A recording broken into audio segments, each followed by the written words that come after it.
Sir 2 తారీఖు వాళ్ళు application పెట్టుకుంటే 3 తారీఖు పోలీసులు తిరస్కరించారు. 4 తారీఖు హీరో కానీ హీరోయిన్ కానీ సినిమా ప్రొడ్యూసర్స్ కానీ ఎవరు థియేటర్ రావడానికి వీల్లేదు. ఈ థియేటర్లో మేము సెక్యూరిటీ ఇవ్వలేము. ఈ థియేటర్కు ఉన్నది ఒకటే దారి. ఈ దారిలో ఇంతమంది వేలాది మంది అభిమానులు వచ్చినప్పుడు మేము కంట్రోల్ చేయలేము, వద్దు అని తిరస్కరించారు. తిరస్కరించిన తర్వాత కూడా 4 తారీఖు 9:30 ప్రాంతంలో హీరో రావడం జరిగింది. రావడం కారులో వచ్చి థియేటర్లపై సినిమా తెచ్చి మళ్ళీ కారులో వెళ్ళిపోతే పెద్దగా ఇంత ఇబ్బంది జరుగుతుండేనేమో లేదో నాకు తెలియదు. కానీ ఎక్స్రోడ్ చౌరస్తా కంటే ముందు నుంచే కారులో రూఫ్ టాప్ ఓపెన్ చేసి రోడ్ షో చేసుకుంటే థియేటర్లకు పోవడంతో ఆ చుట్టుముట్టుతున్న 7-8 థియేటర్లలో ఉన్న సినిమా అభిమానులు మొత్తం ఇక్కడికే రావడంతో వేలాది మంది జమైండ్రు. ఆ గేట్ ఒక్కసారి హీరో కారు లోపలికి పంపించడానికి ఆ ఉన్న గేటు తెరవడంతో వేలాది మంది ఒక్కటేసారి ఉప్పెనలాకి వచ్చారు. ఆ ఉప్పెనలో చనిపోయిన రేవతి, ఆమె కొడుకు, భార్య, భర్త, కూతురు వాళ్ళు అలాగైపోయి కొడుకు తల్లి ఒక పక్కన పోయి ఆ జనాల నుంచి తప్పించుకొని టికెట్ చేసుకొని ఆ తొక్కిసలాటలు హీరోను థియేటర్ లోపలికి తీసుకుపోవాలనుకున్న టైంకి అతను బండి మీద రోడ్ షో చేసి దిగేటప్పటికి వేలాది మంది హీరోని కలవడానికి చొచ్చుకొచ్చారు ముందుకు.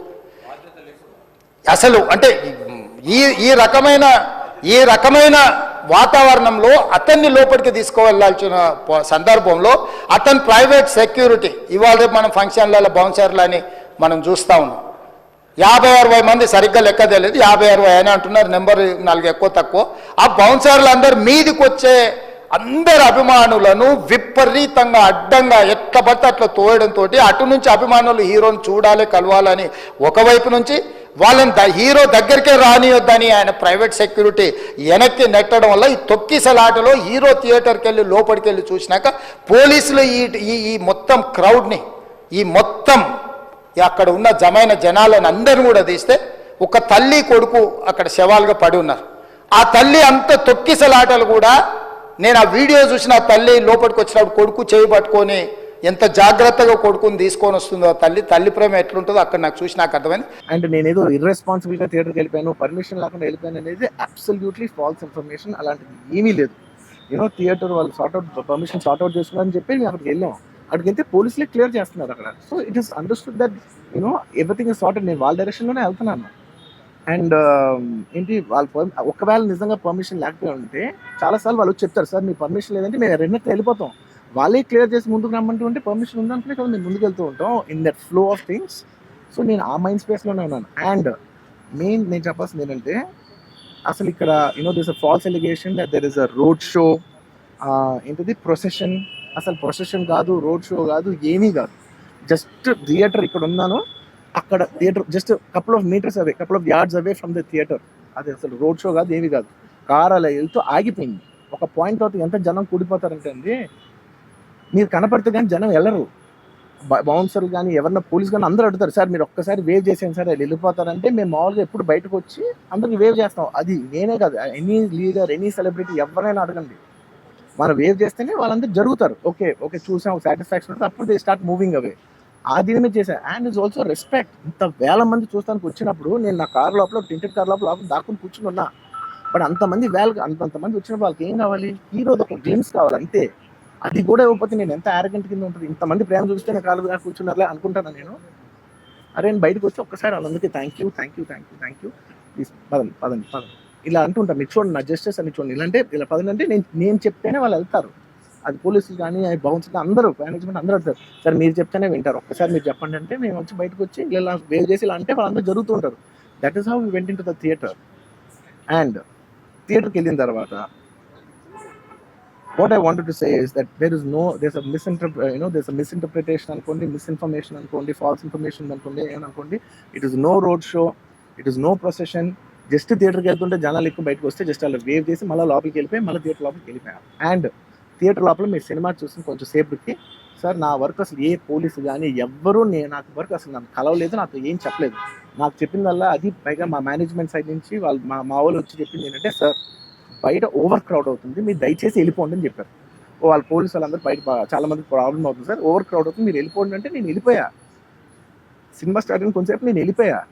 నేను మా వైఫ్ అందరూ మేము బయటకు వచ్చాము అంతే. నాకు అసలు ఆ తర్వాత నెక్స్ట్ డే నాకు తెలిసింది ఒక లేడీ ఇలా ఉందంట, కళ్ళు తిరిగి పడిపోయిందంట, ఆ తర్వాత ఆవిడ పాపం చనిపోయిందంట, ఇలా యూనో కిడ్ ఉన్నాడు అంటే నేను షాక్లో గురయ్యా.